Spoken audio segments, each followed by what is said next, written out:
I'm Aryeh Schwartz along with Rachel Galligan, and welcome to the Winsidr Show, where it's all about the W.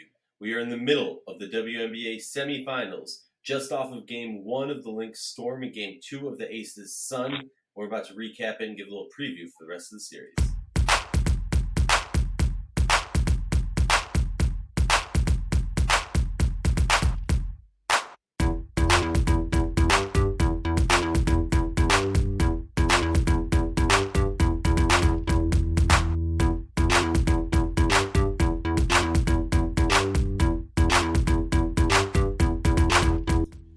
If you like our show, please consider joining our Patreon community. For less than a cup of coffee a month, you can directly show support for the hard work we do covering the W. And don't forget to see the amazing staff's written content over at Winsidr.com. That's Winsidr.com. First game on the queue for us is Las Vegas Aces versus the Connecticut Sun. In a great game. Game 1 was a blowout dominated by the Sun. It really opened people's eyes to this idea of, hey, the Sun are a sub-500 team, but they're not playing like that. The classic tale of a team getting rolling at the right time, who missed key players early, and they returned right at the right moment. Well, Game 2 said Game 1 wasn't a fluke, Rachel. I mean, this came down to the wire. The final score was Connecticut 75, Las Vegas 83, with a tough fourth quarter from Connecticut just scoring 12 points to Las Vegas's 24. But even the score of 83-75 doesn't really tell the tale of how close this one. Obviously, we have to preview this with saying that Alyssa Thomas did go down with a shoulder injury in postgame. It sounded like Kurt Miller didn't think it was as serious as maybe it looked in the replays and said it might have just been a dislocated shoulder. Rachel, initial thoughts on this Game 2 game of Las Vegas and Connecticut? I mean, just an all-out brawl. You know, it was a really intense game, and you hate to see Alyssa Thomas go down the way she did. It's hard to imagine that Connecticut would have made this as much of a game as it was without her. You know, she played about 5 minutes in that game, you know, and she's such a force for this Connecticut team for so many reasons. And so, you know, it was a great game, and really a lot of players on Connecticut stepped up. You had some incredible scoring outputs. Brianne January really elevated her level of play. DeWanna Bonner, you know, finished with 23. Now she had to work for every point she got. And then you had Brenna Jones, you know, finished with 10. Jasmine Thomas finished with 10. I mean, it was just an all-out brawl. And I just feel like Connecticut was really motivated and driven after they were already. And then AT goes down, and really you picked up that slack. But it's like you just ran out of gas a little bit in that fourth quarter, is what it seemed like to me. And then on the flip side, you have A'ja Wilson, who just put her head down and completely took control over that game in the final minutes. And that's what the MVP should do, you know. And to me, that was a must win for the Aces. If they go down 2 games to Connecticut, you know, that's a tough position to be in. So we got a series. Yeah, I mean, that was the interesting aspect for me. And obviously, I don't think, you know, Connecticut goes up 2-0. Everyone on the game was reeling on the stat line that no team has come back in a series down 2-0 to end up winning. But for me, on the Connecticut side, that's got to be a gut punch, just because, like, I don't think that stat solidifies, yeah, Connecticut was going to win the series if they go up 2-0. I think it would be foolish of us to think that Las Vegas would just lay down and not even at least win one game in this. I don't think they're going to get swept, even if they didn't win game 2. But for Connecticut, it's got to be a gut punch, because you hear that stat and you're like, we were so close to, like, almost in, like, I don't, like, you know what I'm saying? Like, it's almost in their mind where they could say, like, if we would have won that game, the series is ours. We're going to the WNBA finals again. So it's a really interesting one. I do want to shout out Beatrix Montpellier, who logged 20 minutes, was only 1 for 5 shooting with 2 points, but key rebounds, 9 rebounds, key blocks, 3 big blocks. She did foul out of the game, which was a huge blow to this team, because when Alyssa Thomas went down, that was a serious issue that they had, that she was able to step up and really do some good things. Talk to me about how this team was able to rally to fill the shoes of Alyssa Thomas, who, when she went down in those 5 minutes like you spoke about, honestly, at that point, wasn't even leading this team. She was 1 for 3 shooting, 1 rebound, 1 foul, 1 turnover, -4, and 2 points. So it wasn't like we were seeing an amazing game from Alyssa Thomas, not to take away from what she has done and what she will do in her career. Yeah, but Alyssa Thomas brings so many elements to the game. Things that don't necessarily show up on the stat sheet, and you can't just replace that presence on the court with one person. That's a collective unit of everybody elevating their game from one way or another. And as you said, with Montpremier, something she could do: come in, log extra minutes, and snag rebounds. We all know that Thomas was, she's a walking at least 10 to 15 rebounds a night type of player. So Montpremier being able to elevate her game, come in and do play to her strength, which is what everybody has to do. You can't fill that hole with one or two players. Everybody has to give a little bit more, whether that's from a rebounding standpoint, from a defensive standpoint, a rotational standpoint, to kind of help bridge that gap. And honestly, they did. Connecticut did, and I agree with you. It's like for the way they played without Alyssa Thomas, it's kind of a little bit like it feels deflating. The fact that they weren't able to get that one out, but you have to be I guess encouraged with the way everyone played, and the way people were able to elevate their game. And okay, moving forward, that's got to be the message. Everybody brings what they bring. Everybody bring one extra thing moving forward. We don't know what's going to happen with Thomas in Game 3. We haven't heard that yet.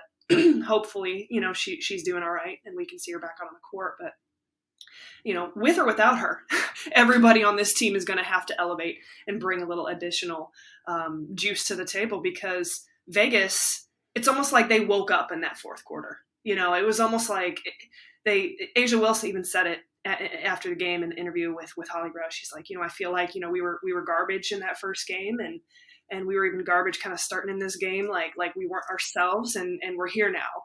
So that makes you feel like, okay, the Aces have kind of that momentum. At least they feel like they have some of that momentum headed into this Game 3. This Game 3 has potential to be really highly favoring Las Vegas, in my opinion.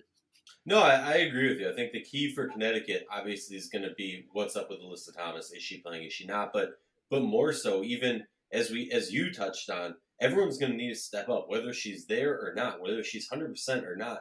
The way Connecticut wins this series is getting more production from their bench. They got production on the defensive end from Beatrix. There's no question there. But just 10 bench points from this Connecticut bench is something that is very lacking, if you're asking me. Kurt Miller needs to get some more points off this bench if he wants to expect to get to the WNBA Finals. Flipping over to the Aces, while I agree with the sentiment that they got going in the fourth, I mean, for me, this is both games. If I'm being a little bit of a realist in this sense, this is not a good sign for Las Vegas Aces. Yes, we know Connecticut is a great matchup for Las Vegas, and that's what's going to make this a great series, because all the things Las Vegas does well, Connecticut does well also, and has that counterpunch mentality on them.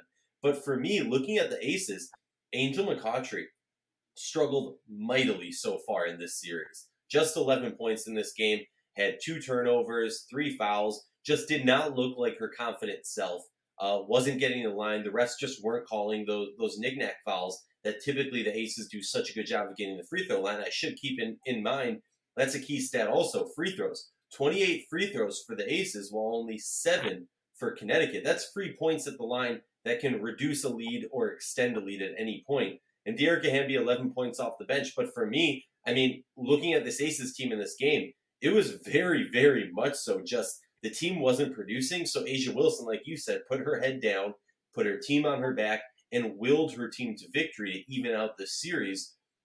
What are we looking at when it comes to this Aces team as far as players who need to step up? Kayla McBride dropped 4 rebounds, 11 points in this past game with a plus 13, the best plus minus in the game. But I'm just looking at this game, and it's getting me more and more worried after these first 2 games for what the Aces can do as a number 1 seed in this playoffs. I mean, I'm not worried at all. I mean, I think you have a double bye, and that everybody wants the double bye, but anyone who's coached understands that, like, sometimes that has some hangover effects to it. But how long? But Rachel, how long? Like, how many games into it can we say, okay, this is no longer a hangover effect? And you know what I mean? Like, I think that's a legitimate question to ask. If they get swept, the Aces won last night, so like I'm not True. panicking. Like they found a way to win. They True. finished 4 players in double figures. They dominated the free throw line. They did a pretty good job taking care of the ball. Connecticut, with 17 turnovers, that's not going to win them games. Kurt Miller's hounded that into the ground with, we can't turn the ball over this many times. And some of them were unforced. So, Mm-hmm. I mean, with Vegas, I guess I feel a little bit differently than you. I'm not worried about them. I feel like, we have not seen them play to their potential in this series yet, even last night. But yeah, I mean, with MVP taking over down the stretch, that's what she should do. Now, if they come out and look equally as lethargic or some of the supporting cast as they have in game 1 and 2, then maybe I'll be a little bit concerned. But Mm-hmm. I don't know. I feel like the Aces. You're right. Who has to step up? You have, Angel McCautry finished with 11 points last night. That's what she's going to give you. I think Kayla McBride. She finished with 11, but I don't know that, she was 5 for 11 from the field, which was solid, but she's going to have to continue, she's going to have to give you a little bit more in my mind. Hamby is going to be Hamby. She probably could get a couple more minutes. She played like, maybe a minute and a half less than what she normally would.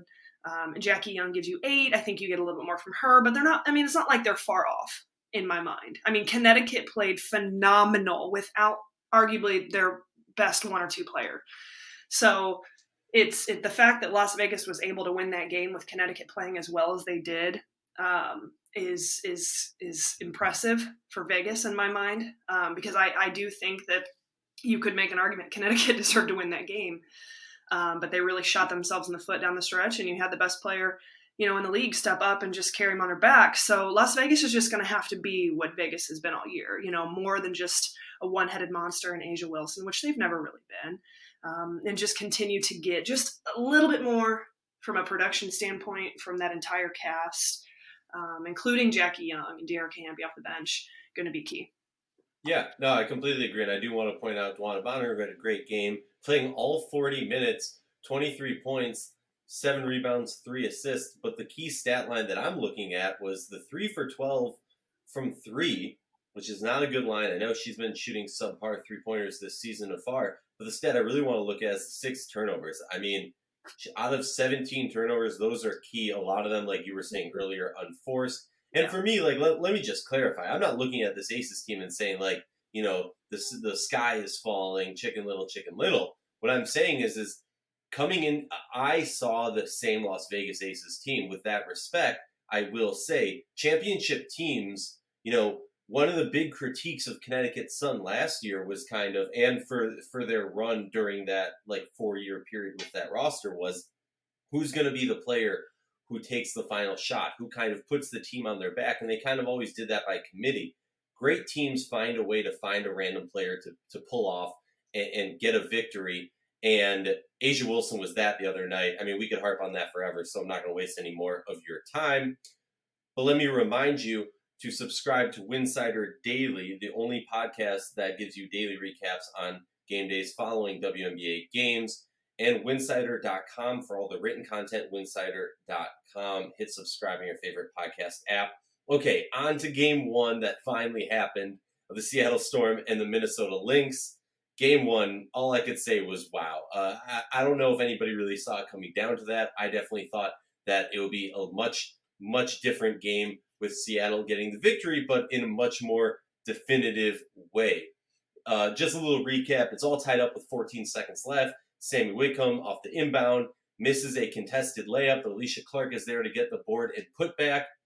Interesting aspect of the game plan for me for the Lynx was that they clearly packed the paint and kind of dared the Storm to beat them with the 3 ball, which at points it was like, okay, yeah, the Storm aren't going to miss from 3. But obviously the statistics kind of started to even out and they started to miss a little bit more of it, making it a very close game. Napheesa Collier had a monster game, 6 blocks, 25 points, and 9 rebounds with just 1 turnover. And that might even be the crazier stat for me, was the 1 turnover. When Crystal Dangerfield struggled. Rachel, what do we see from the Lynx? And do we think that they can sustain this in a series and possibly pull off 1 win, 3 wins? What are you thinking after that game? It was just an absolute shootout. It was so fun to see. Bridget Carlton really did a great job of getting Minnesota going. She was hot in the beginning. Came out of the game just hot, gave them a lot of momentum. I think it's important for Minnesota to see the ball go through the net early on, and that's what they did. Mm-hmm. If you come out missing shots and you let Seattle go up, 8 to 12 points, it's going to be a long night. So for Minnesota to be able to come out with the start that they have, I think set the tone for this game. In my opinion, Minnesota deserved to win this game. I thought they played phenomenally. I feel like even with the struggles of Dangerfield, you had, Odyssey Sims finished with 19. I felt like sometimes the shot selection there was a little bit questionable. I wish maybe we could have taken a few of those shots from Sims and given them to Collier. Nafisa Collier, really, she was getting ready to earn, I think it was LaChina who said it, getting ready to earn some stripes here. She really, really was dominant inside and just, really trying to throw this team on her back. And so I feel like Dantas was good. She didn't have a major scoring output, but she hit some big shots that got that momentum going. And so, I was just really impressed with Minnesota. I don't think you could look at one player or one thing that said, hey, this is why we lost this game. To make this game what it was really, really, really impressive. And for it to end the way it did had to be a little bit deflating. But flip it over to Seattle, that was definitely a slow start. We talk about the little hangover, whatever it may be. They were definitely not clicking on all cylinders. But, you see, Jewel Lloyd, who was great. She played really, really well. Brianna Stewart, kind of with a quiet 21 in my mind. And Natasha Howard hit some big time shots. They got going a little bit. They definitely got going. And I think for the game to be 2.5, almost 3/4 of just raining three balls I felt like I was in a video game. I really did. I was like, this is absolutely insane how ridiculous this game is right now and how well the shooting was. It was like a heavy hitter, just high level matchup of just throwing punches back to back to back, and that game, of course, was only going to finish in one way, and that's going to be with some crazy last second buzzer beater. And shout out to Alicia Clark, who, was able to get that shot off, and just a hell of a finish. But I think Minnesota played so well. They really did. They played so well. I don't think you can fault them. Really impressed with what Minnesota did. And I don't know if you can play any better than that. You look at the stat sheet, you look at the numbers, and you think, okay, maybe Dangerfield is a little more efficient. But man, I don't know. That's a deflating one, because if you're able to take that first game and to be that close and to play as well as you did, and to kind of take that L that's a tough one, because now you've got Seattle with some momentum and they've been back out on the floor. Brianna Stewart and Subert hadn't played in 2 weeks, so now we've got our legs under us a little bit.